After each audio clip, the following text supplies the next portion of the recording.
হে বন্ধুরা, welcome back to our channel. কেমন আছো তোমরা সবাই? আশা করি তোমরা সকলেই খুব ভালো আছো, আমরাও ভীষণ ভালো আছি।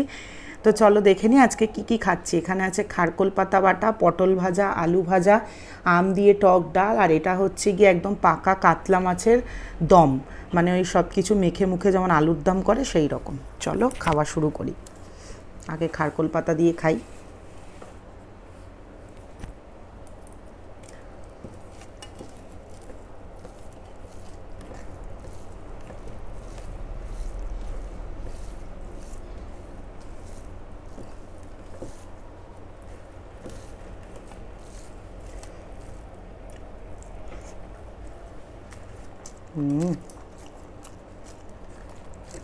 হয়েছে না? বর্ষাকালের প্রথম খারকোল পাতা বাটা। মোটামুটি গরম ভাতে এরকম পাতা বাটা থাকলে একতলা ভাত খাওয়া হয়ে যাবে। আমরা প্রচুর বাটা খাই। খারকোল পাতা, লাউয়ের খোসা, আলু পটলের খোসা, সোয়াবিন বাটা, মিলার দিলে একটু ঝাল খেলেই হেঁচকি ওঠে।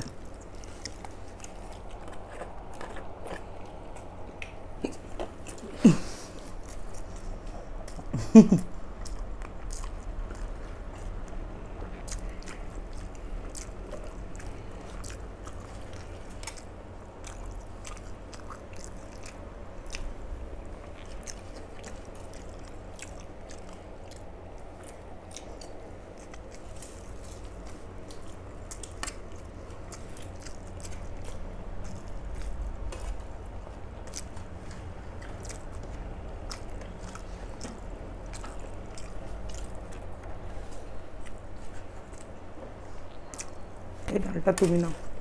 ঠিক আছে, গরমকালে সেরা খাবার। জলটা চুমুক দিয়ে খাই।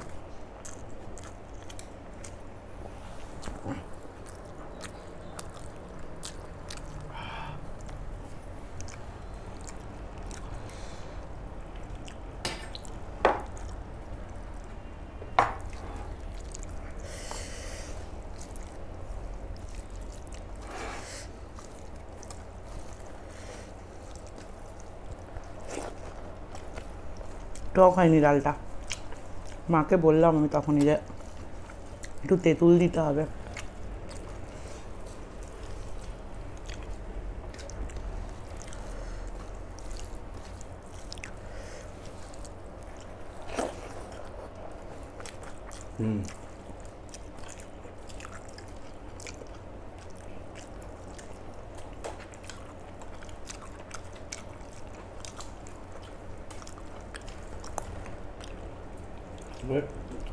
গরমকালে কিন্তু এর থেকে ভালো খাবার আর কিছু নেই।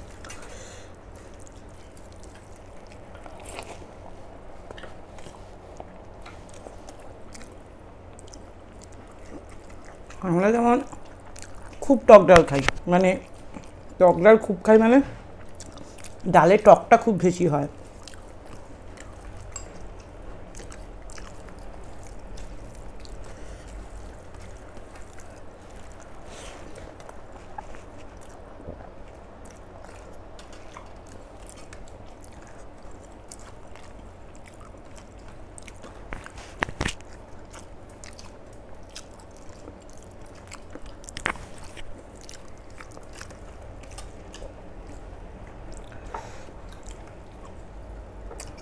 ডালটা টক না বলে ঠিক জমলো না এটা।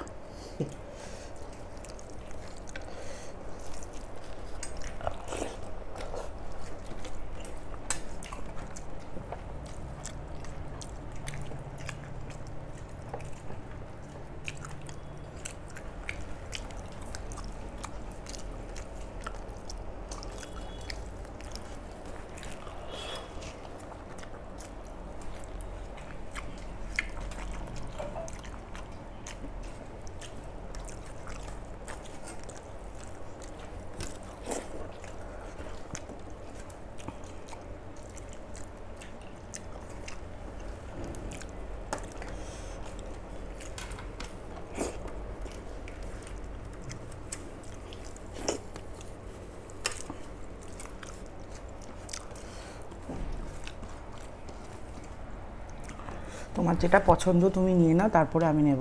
না না না না না না বাবা, তারপরে সবাই বলবে আমি বড় মাছ নিয়েছি, তোমার ছোট মাছ দিয়েছি।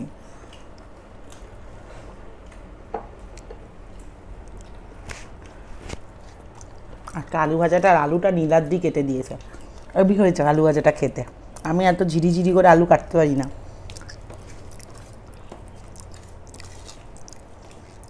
এত ভালো বললাম, একটু আলু ভাজা দাও।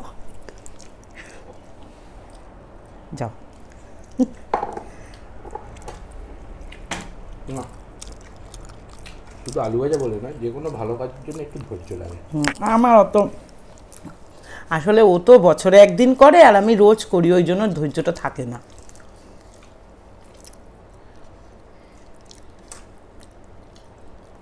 নাও না, সবই তো পেটে না আছে। বাবা, তুমি দাও।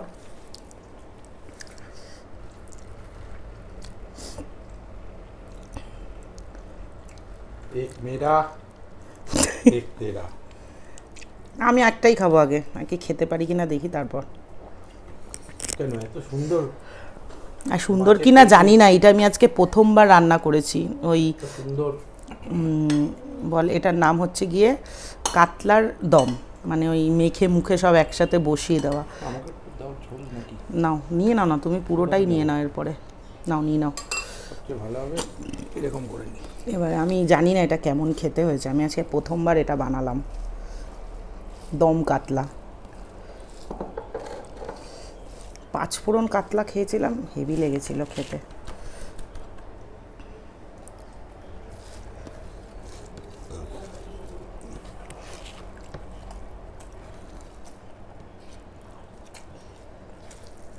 ভালো,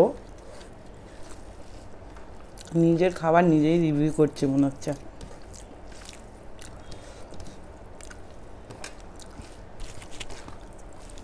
কিন্তু কেমন যেন একটা মনে হচ্ছে একটু গরম মশলা বা একটু ধনে পাতা দিলে ভালো হতো। আমার তো যেমন এই কাটা ছাড়া মাছ দেখলেই আর কিছু চাই না। হ্যাঁ,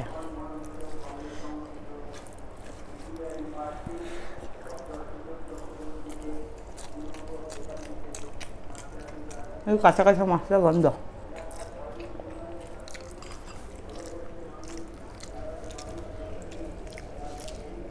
মানে একটু দই টই দিলে ভালো হতো না? কিন্তু আমি দেখিনি দই ঠই দিতে, আমি দেখেছি সব কিছু মেখে মুখে একটু একসাথে বসিয়ে দিয়েছিল। আমিও তো করি, ঠিক আছে, বাট ওই একটু হালকা মশলার গন্ধটা আসছে।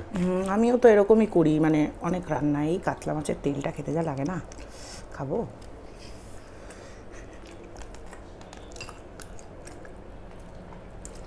থাক, আর খাবো না। না, কেন? আমি তো খাবো। আরে তোমাদের হয় কিনা আমাকে বলবে, আমার না না খুব পাকা কাতলা মাছ খেলে কেমন মাছ থেকে যেন একটা পাক পাক টাইপের গন্ধ লাগে। আজকে আবার বেশি বকছি, লোকে বলবে খেতে বসে এত কথা কিসের। এটাতে যেমন লাগছে না, কিন্তু ভীষণ পাকা, মানে 8 কেজি 10 কেজির কাতলা মাছের যে পেটিগুলো হয়, মাছটা খুব টেস্ট। আর কেমন পাক পাক টাইপের গন্ধ লাগে। মাছটা ভালো না, হেভি টেস্ট।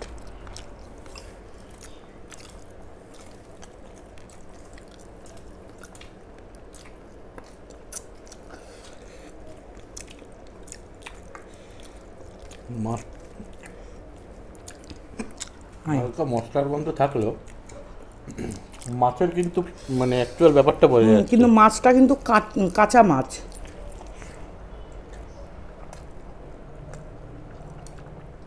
ভাজা না। মাছটা থেকে কিন্তু সেরকম লাগছে না। আইটেম একটু কাঁচাই, মানে কাঁচাই একসঙ্গে বসা। এটা তো পুরো একদম চম্পাকলি পিস।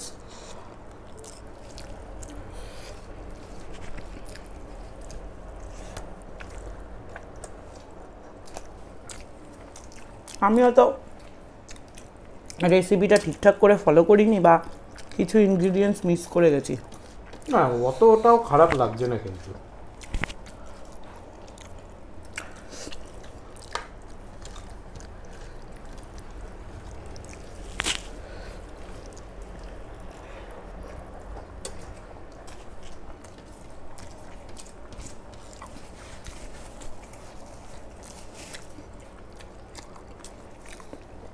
এই পিসটা দারুণ লাগে। এই পিসটা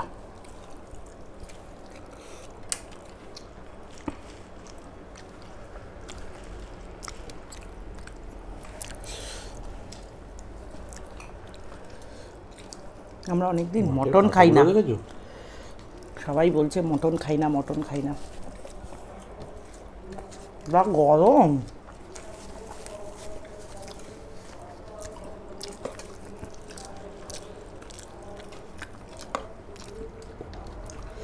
অনেকদিন খিচুড়ি খাই না। না তাও সাইক্লোনের পর একটু কমেছে গরমটা। না মোটেই কমেনি, কাল পরশু খুবই গরম ছিল। তুলনামূলক যেরকম 40-42 ওরকম টেম্পারেচার চলছিল ওটার থেকে তো কমেছে না। তুমি আর কি বুঝবে, আমাকে বোঝো না কি গরম। সারাদিন এসি ঘরের মধ্যে বসে থাকে।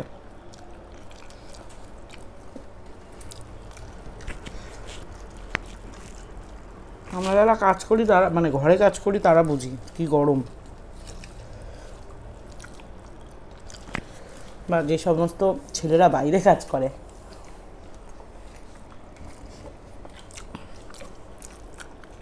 যারা এমআর ফেমার, তাদের কি কষ্ট এই গরমের মধ্যে বলো তো। বাকি লোকের কথা ছেড়েই দিলাম। এটা এক একজনের জব রোল বা জব রেসপন্সিবিলিটি আলাদা আলাদা। আমি গরমের কথা বলছি, আমি অন্য কিছুর কথা বলছি না। মানে যারা অফিসে বসে কাজ করে তাদের তো তুলনামূলক গরমটা কম মানে ফিল করে।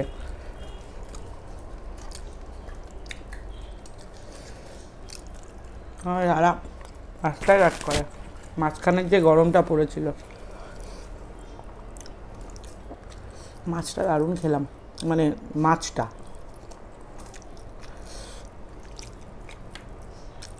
ফিল্ড ওয়ার্কে সত্যিই খুব অসুবিধা এত গরমে। কত মানুষ, কত ছেলেপিলে মাথা ঘুরে পড়ে যায়। আমি তো ওই গরমের মধ্যে একদিন বাজারে গেছিলাম, আসার সময় আমি নর্মালি ঘুরে অটো স্ট্যান্ডে উঠে একেবারে পোস্ট অফিসের অটোতে উঠি। সেদিন আর পাচ্ছি না, বিটি রোড থেকে অটোতে উঠে ঘোলায় নেমেছি। ঘোলায় নেমে রাস্তা পার হবো, মাথা ঘুরছে। তারপর দিদাবাড়িতে ঢুকেছি, বাবু কাকা বলে সঙ্গে সঙ্গে বলছে ডাক দিয়ে আগে ঘাড়ে জল দে। তারপর মুখে ঘাড়ে জল দিলাম, দেওয়ার পরে বুনুরা সব ইয়ে বানিয়ে দিল, ওই তোমার গ্লুকন্ডি বানিয়ে দিল, খেলাম। তারপর আধ ঘন্টা বসে বাড়ি এলাম। হ্যাঁ, একটু গরমে বলে লোকে হাঁপাতে যা ইয়ে করতে বা ইয়ে করতে। আমার মনে হয় গরমকালে একটু প্রোটেকশন নিয়ে চলা উচিত, মানে ফুলাতা, মাথা ঢাকা বা ছাতা। ও বাবা, আমার কমপ্লিমেন্ট। এক একজন পুরো এরকম ঢেকে যায়, আমার তো ওরকম ঢাকলে আমার মনে হয় দম বন্ধ হয়ে যাচ্ছে, আমি নিঃশ্বাস নিতে পারি না। আমি কোনো দিন ওই যে মুখ হাত পা ঢেকে হাতে এইসব পড়ে ফোড়ে বেরোয়, কি সুন্দর প্রোটেকশন নিয়ে, আমার মনে হয় আমার দম বন্ধ হয়ে যাচ্ছে ওগুলো করলে। গরমকালে ওগুলো পড়া উচিত। তো যাই হোক, আমাদের ভিডিওটা কিন্তু শেষ।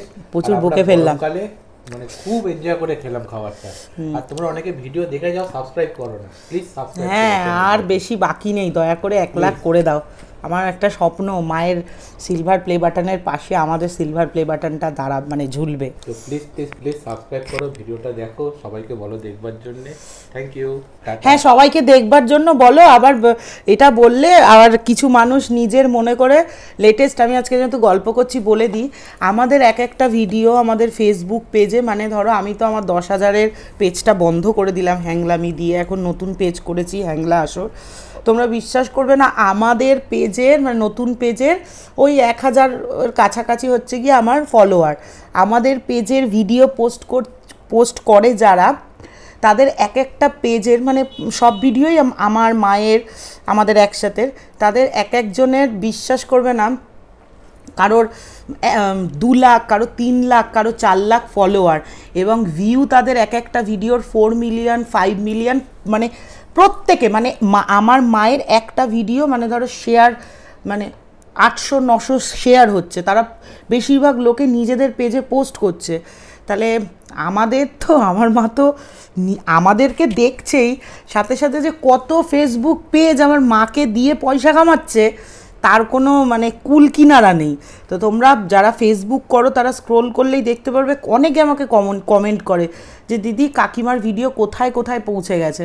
তো করছে, করুক। আমি প্রথম দিকে একটুখানি স্ট্রাইক দিতাম, তারপর ভাবি কত দেব, কত একজন দুজন তিনজন হয়, এই জন্য এখন ছেড়ে দিয়েছি। যা আলটিমেটলি চোর চোরই থাকে। হ্যাঁ সে ঠিক আছে করুক, তুমি বললে না নিজেদের মধ্যে শেয়ার করবে। কারণ আমরা অনেক কষ্ট করে মানে একটা ভিডিও করতে কিন্তু মানে একদম শুধু খাওয়ার কষ্ট না, মানে নিজেদেরও তো খাটতে হয়, এই বাজার করা, এনজয় করি। হ্যাঁ বাজার করা, রান্না করা এই গরমের মধ্যে সেটাকে করা, তারপরে সেটা অন্য কেউ চুরি করছে, করে দিনের পর দিন পোস্ট করছে। আমি হ্যাংলামি লোগো দিয়ে পোস্ট করলাম, সেটা ওয়াটারমার্ক দিয়ে পোস্ট করছে। কতদিন কটা পেজকে আমি স্ট্রাইক দেবো, বাধ্যতামূলক বন্ধ করে দিয়েছি, যা করছে করুক। আমাদের দাদা বন্ধু ভাই মা কাকিমারা আমাদের সঙ্গে থাকলেই হবে। হ্যাঁ আমাদের সঙ্গে থেকো, আমাদের পাশে থেকো। আমাদের এই ইউটিউব চ্যানেল আছে, আর ফেসবুকে আমাদের হ্যাংলা আসর আর হ্যাংলা আসরেই এখন সব ভিডিও যাচ্ছে, তো প্লিজ ফলো করো, সঙ্গে থেকো। টাটা।